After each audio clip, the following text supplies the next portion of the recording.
Thank you. We're going to talk a little bit about pet nutrition. Most people don't know much about pet nutrition because we were never taught it. We go out and we get a pet, and we bring it home, and we go and we get a bag of dog food. And that's pretty much it. So we'll talk about dogs today. Our main focus will be dog nutrition. Cat's a whole different deal, so we'll kind of touch on that a little bit. But we'll start with, most people don't know how pet nutrition works. It's not like human food. Dogs are not small people, and cats are not small dogs. So that said, when it comes to pet nutrition, when you look at the bag of dog food, you turn it over, a lot of the bags that you see, people think that the first ingredient on the top of the bag is what the food consists of the most. So if it says lamb and rice or chicken and rice or whatever that starch is, or that binding ingredient, that it would contain the most ingredient would be lamb. That's not true. Lamb, that just means it consists of lamb. So if you look at a bag of food and it doesn't clearly mark the actual amount of animal protein that's on the bag, you could be getting a bag of food that's lamb and rice, and it only contains somewhere in the neighborhood between 10 to 12% lamb. The rest of it's rice.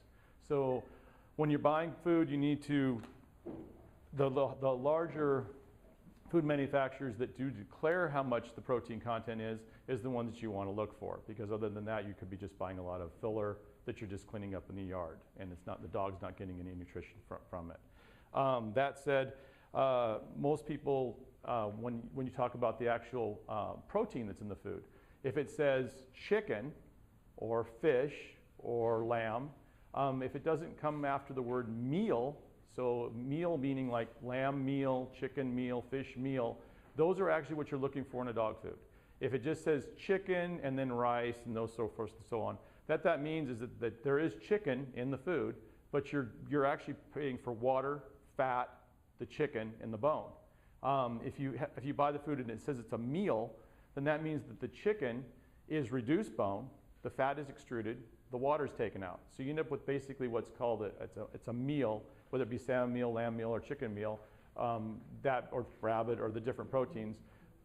It's an extruded process that basically leaves you with a powder. They take the powder and then they have to add it to a binder, which is the starch. And that can be potatoes, it can be tapioca, it can be rice, and that forms a kibble. That kibble is then baked, and then that creates your dog food. So when you're looking at food, you want to make sure that it has a meal. Anything that's the protein plus a meal, then you know that you're actually getting the true product. Then after that, you'll see something that's like chicken fat or a topical that they put over top of it. That's to basically enhance the food itself. Dogs can only taste about 50 things. That's why they eat out of trash cans. But they can actually smell thousands of different things. So when you're actually trying to get a food that's palatable, what you're really trying to do is you're adding a fat content. And that would mean you're putting the fat, the chicken fat, back over the food in a spray or topical. And that enhances the palatability of the food through the olfactory senses. And that's how the dog basically will eat the food. So one thing that's a misconception for a lot of people is they think, well, my dog needs a variance in diet. They need to go from chicken to lamb to rabbit to whatever it is. Not necessarily. You can actually cause some food allergies for your pet if you do that. So try not to do that. If your dog is eating a particular protein now and they're digesting it well and you're not having any problems with the stool and they're happy with it, stick with that. Don't switch it up all the time because you think that they need a different flavor of the day. Again, they don't care. It's mostly texture and the palatability comes from the aroma of the food. So try to stick with one there. If you're going to do a raw diet, buy dehydrated. You don't want to pay for water. If you buy raw foods, they come frozen. You'll see them. What a raw diet basically is it's just the meat.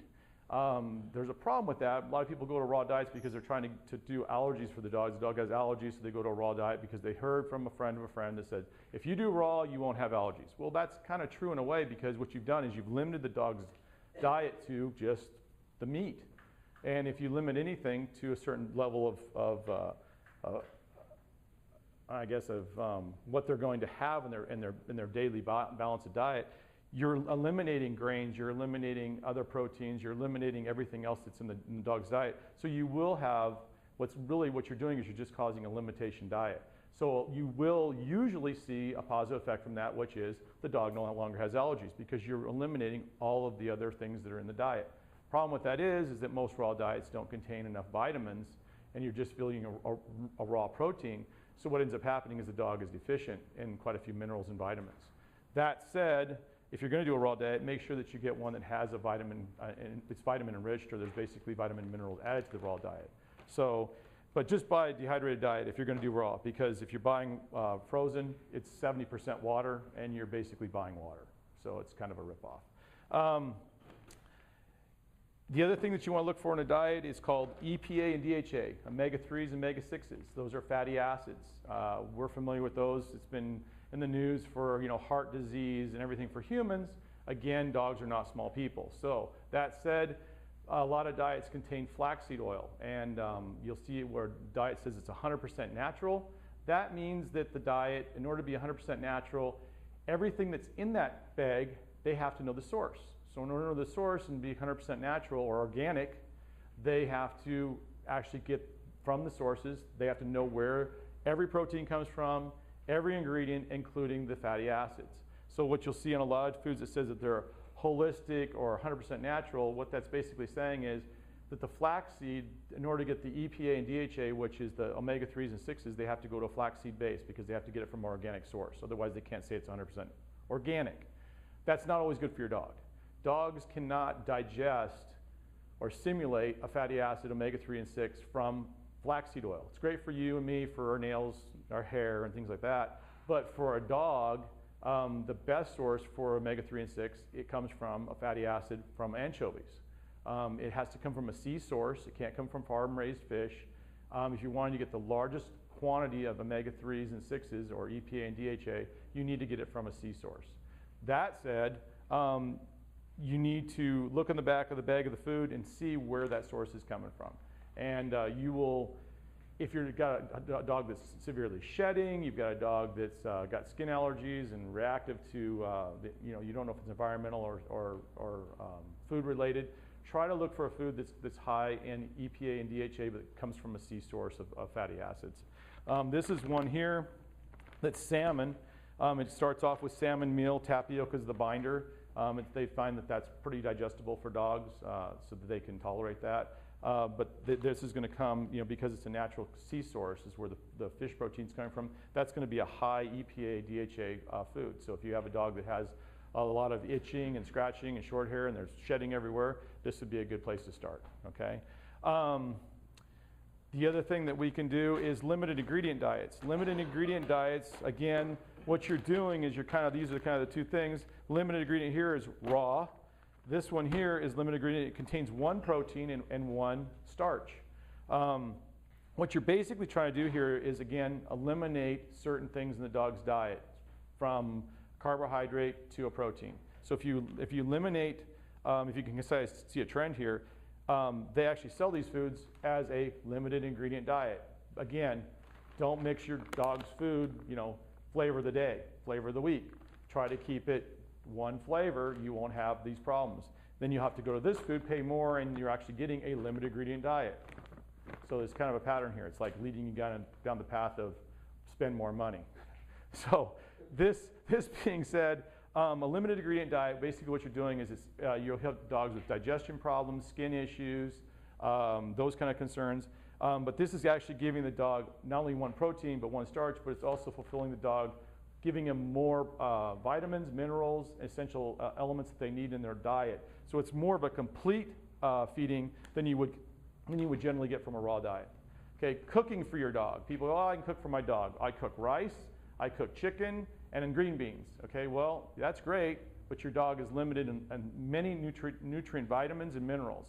And you're never truly going to be able to cook for your dog a complete meal. So if you're going to go that route, there are some supplements that you can buy, we sell them, that you can add to the diet that will, it'll kind of get you there, but you're still better with an actual complete kibble, something that's already formed, because these guys have put a lot of research into it and a lot of money. That said, if you go to prescription diets, some people go to this as a limited ingredient diet, and this one protein is rabbit. It's second protein or second starch is potatoes. That said, you'll buy this from, they say you have to get a prescription for it from your doctor. Again, this is for people who, their dogs are itchy, scratchy, this kind of thing. And a lot of people go to the doctor and say, what can I do? And the doctor says, well, we'll prescribe this food for you and you can pay $60 a bag for it. Or you can go see us. This is rabbit and vegetables. It's 70% rabbit, 30% vegetables. It virtually is the same diet as this.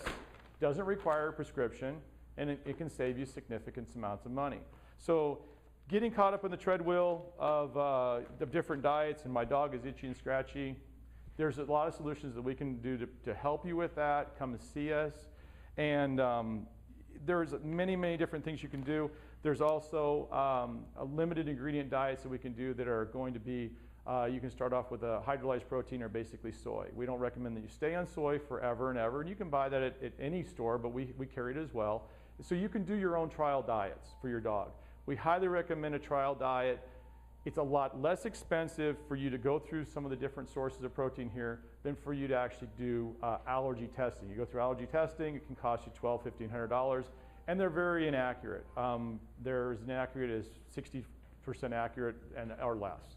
So to spend some of that money on allergy testing, it can be kind of redundant and ridiculous as far as expenses. You can do a lot of it with just doing the proper diets. So come see us, and we'll be happy to help you with those issues and get your dog to stop itching and get some nice, stool and all that good stuff going out of them.